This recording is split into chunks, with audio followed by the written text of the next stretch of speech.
High বন্ধুরা, টোটো ওয়ার্ল্ডে সবাইকে স্বাগত। আজকে আমরা কম্পিউটারে টেম্পোরারি ফাইল নিয়ে কথা বলবো।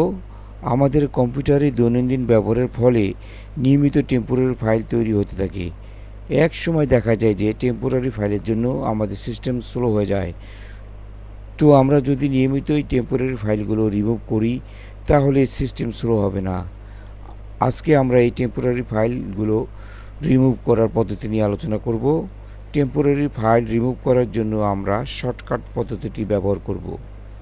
এই জন্য আমরা প্রথমে কিবোর্ডের উইন্ডোজ+R বাটনটি প্রেস করব, তাহলে রান অপশনটি আসবে।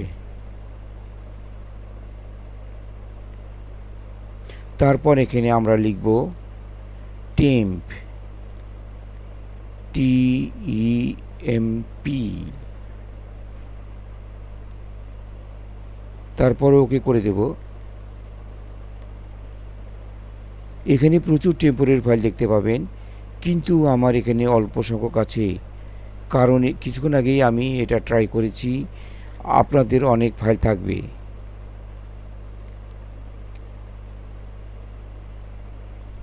এখন আমরা Ctrl+A চেপে সবগুলো ফাইল সিলেক্ট করব।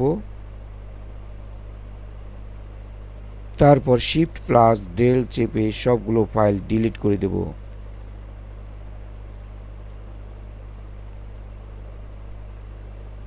Shift+Del চাপার পর এরকম একটি পপ আপ মেনু আসবে।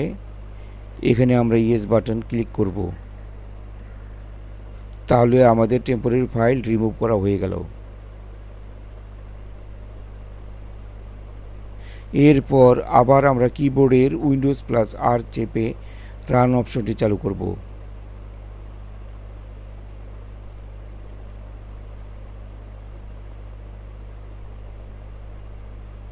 এরপর এখানে লিখব %temp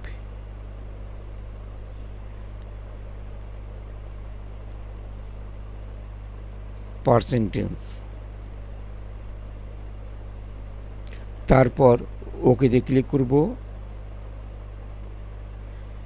এরপর বন্ধুরা দেখছেন এখানে প্রচুর ফাইল আছে। সবগুলো ফাইল আমরা পূর্বের মতো Ctrl+A চেপে সিলেক্ট করব, তারপর Shift+Del চেপে ডিলিট করব। ওকে বাটনে ক্লিক করব। এখানে কিছু ফাইল থেকে যাচ্ছে, কারণ কম্পিউটারে কিছু প্রোগ্রাম চালু আছে, সেজন্য এই ফাইলগুলো এখন ডিলিট করা যাবে না। তো আমরা এগুলো স্কিপ করে যাব।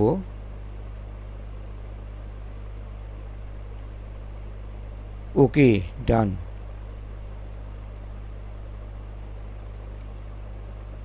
এবার আমার কম্পিউটারের উইন্ডোজ+R চেপে রান অপশনটি চালু করব।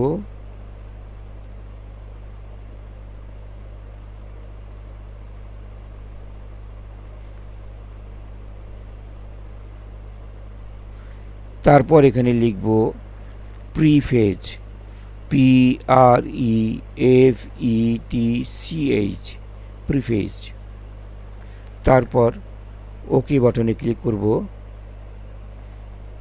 এরকম একটি পপ আপ আসবে, এখানে আমরা কন্টিনিউতে চাপ দেব। তো বন্ধুরা দেখতে পাচ্ছেন এখানে অনেকগুলো ফাইল আছে।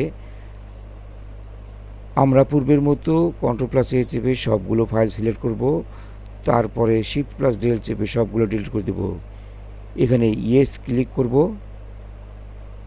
ডান।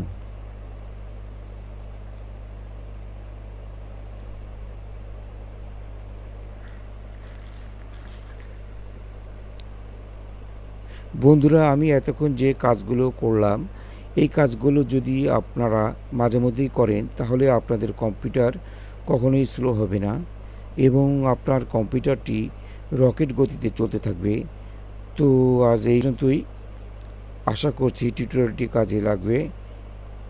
শেষ করার আগে ছোট্ট একটা অনুরোধ, আমার চ্যানেলটি সাবস্ক্রাইব না করে থাকলে অবশ্যই সাবস্ক্রাইব করবেন। ধন্যবাদ সবাইকে।